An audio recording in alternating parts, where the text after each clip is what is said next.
boys and girls, welcome back. I have the last installment here of our soft tackle to where we're dealing with the situation that we don't have feathers that will fit a certain size hook. What we're looking at here, size 16. These are some pheasant feathers that come from the back that are typically that big. So it can be done. It's not the prettiest looking thing, but you can at least get that impression of some legs around here. And I want to go through some of the differences. What we're looking at this bug here, size 16. This is Orvis's 1 POR. And I have on the front of this, a hand neck. It's called metallic brown, 2.5 millimeter. The dubbing we're using, just some ice dub, Pheasant Tail. And I have some leftover wire strips from when I was doing March Brown here a couple weeks ago. The thread we're using is just Semperfly orange, Anaslope. And I kind of wanted to go over some of the issues that we're running into when we try to do a soft tackle with feathers we don't have. Most times, when you're doing that, we have a couple different examples here. This is a size 12 hook here with the right size hackle. And you can see that it's pretty easy to save space in there. You got, let me find my stick here. Inside of a bead length behind the head here, and you can get, the right length on the fibers. This is from one of those Brahma chickens, this hackle. Hackle we're using on this one is from a pheasant back.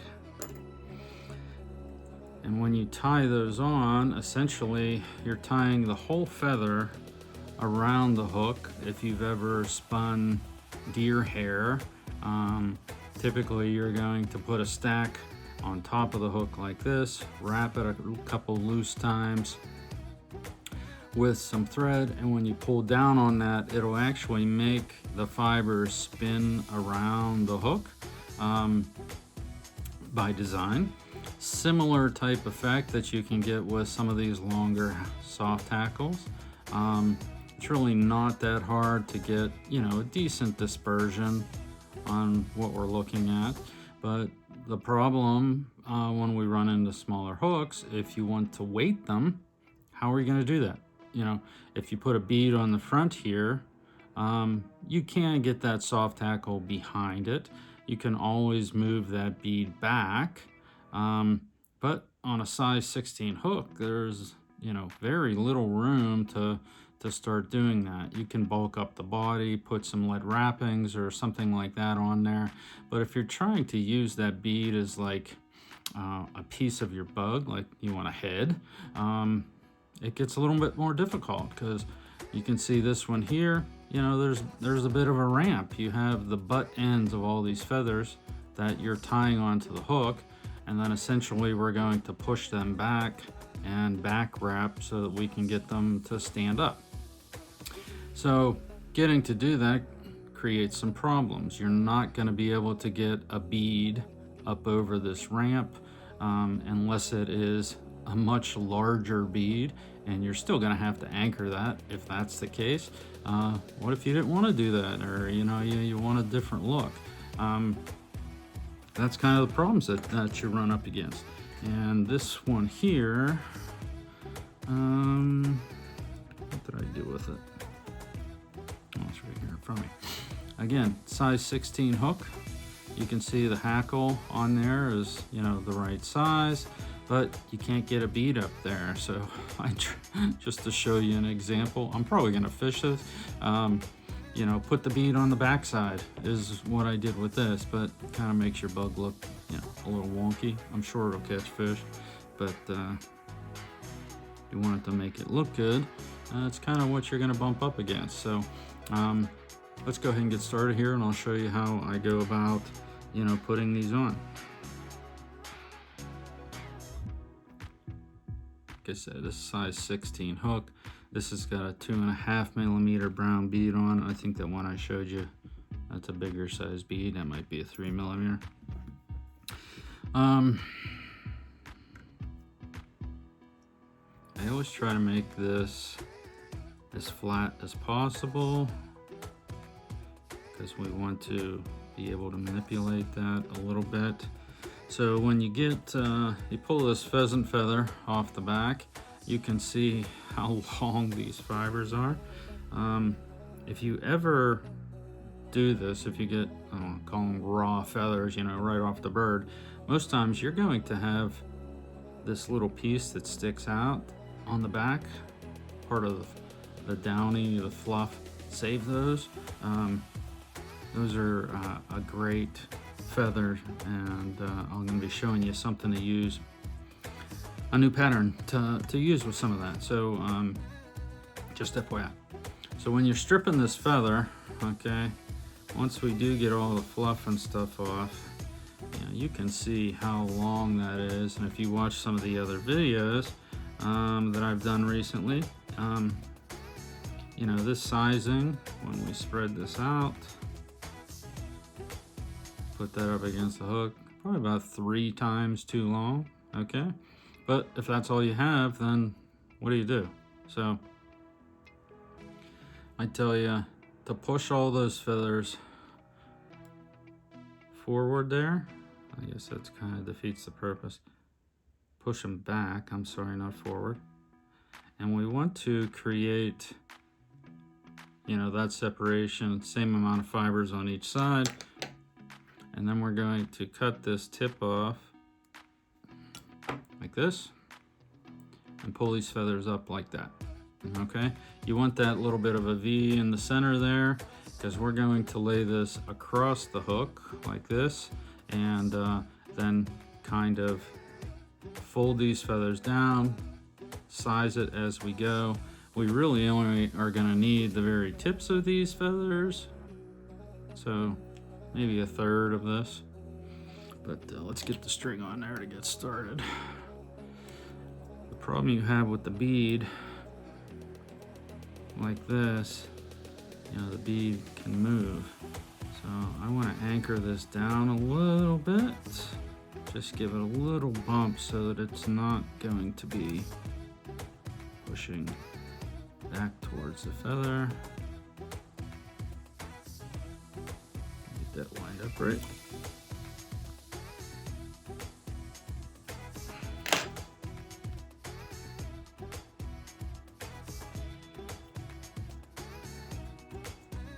Okay.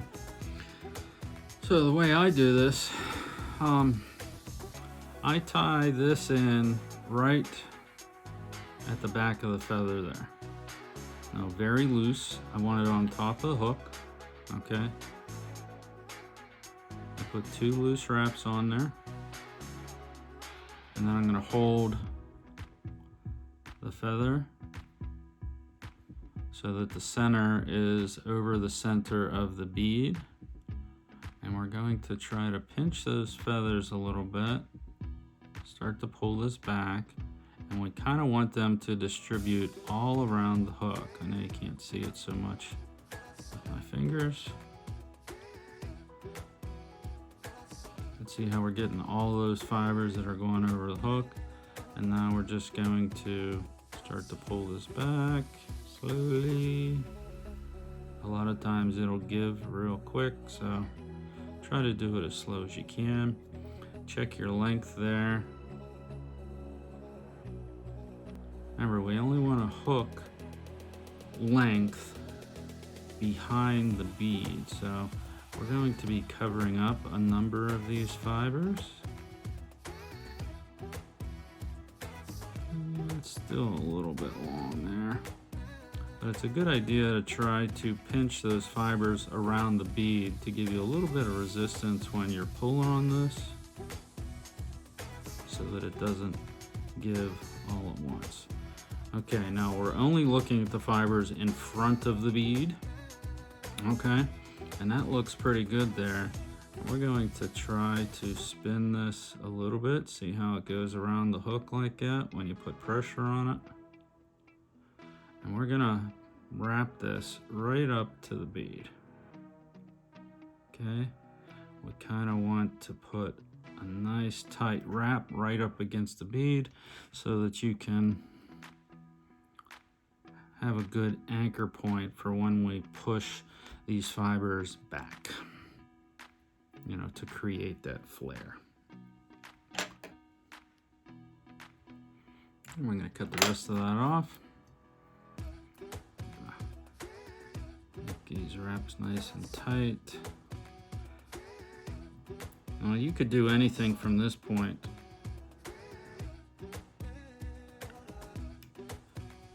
If you wanted to put dubbing or, you know, whatever you want to put on the body is fine. As far as whatever pattern you want. I'm just going to coat this with some of this orange.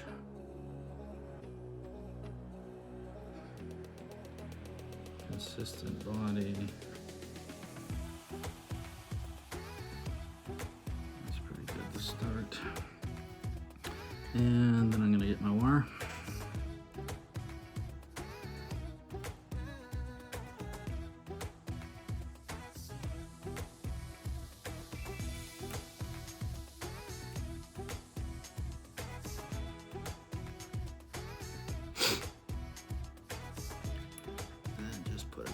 Coat of this going up to the thorax.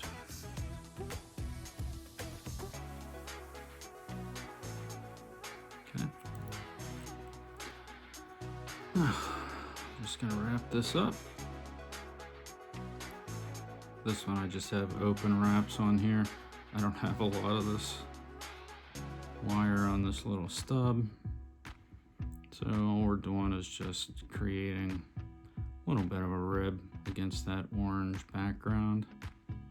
And we'll take that up to there. Tie this off.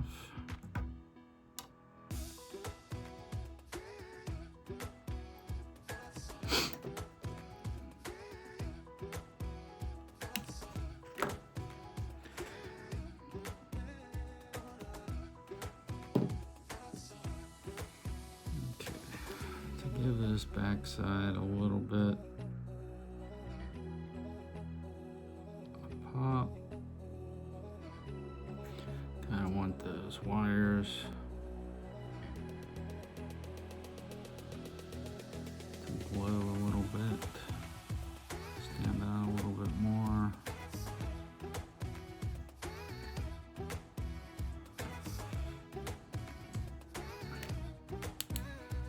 That orange thread is great for this. It really sucks that up well. But that'll make that rib pop a little bit more.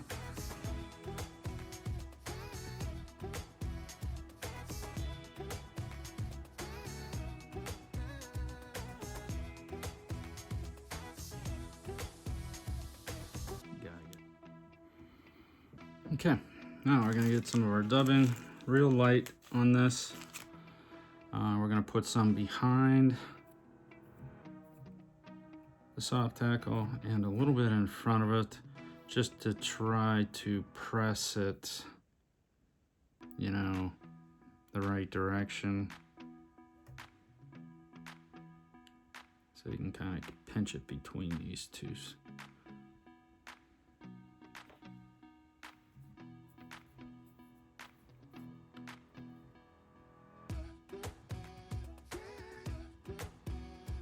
The whole time I'm doing this, I'm trying to wrap forward so that I'm pressing all of these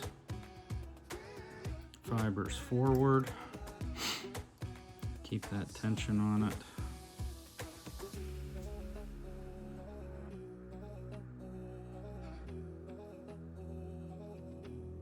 Pull these fibers back. Thin this up a little bit.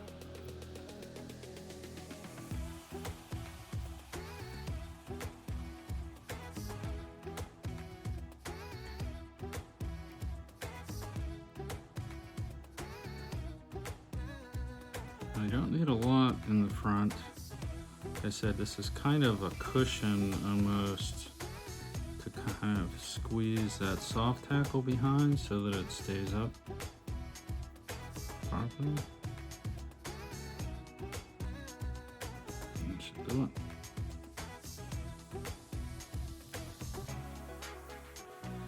Pull it out.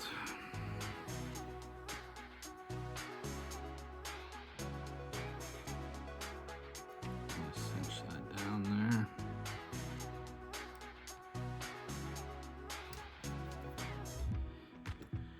And we're gonna whip finish this.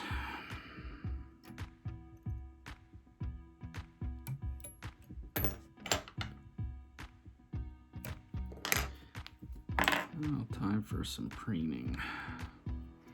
That one didn't turn out too bad. It spun well around the hook.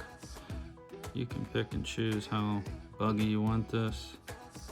You want some of those pheasant tail fibers in there. But one way to separate these, if you get like your little Velcro thing, I just push down on them and spin it around, and that kind of will separate these little feathers.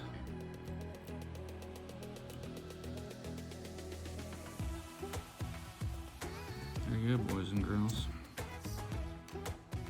Size 16 March Brown. Very similar to the pattern we did. Obviously don't have room for a lot of the stuff, but it still works. So you can try it that way. It's a little bit more difficult when we're gonna do a regular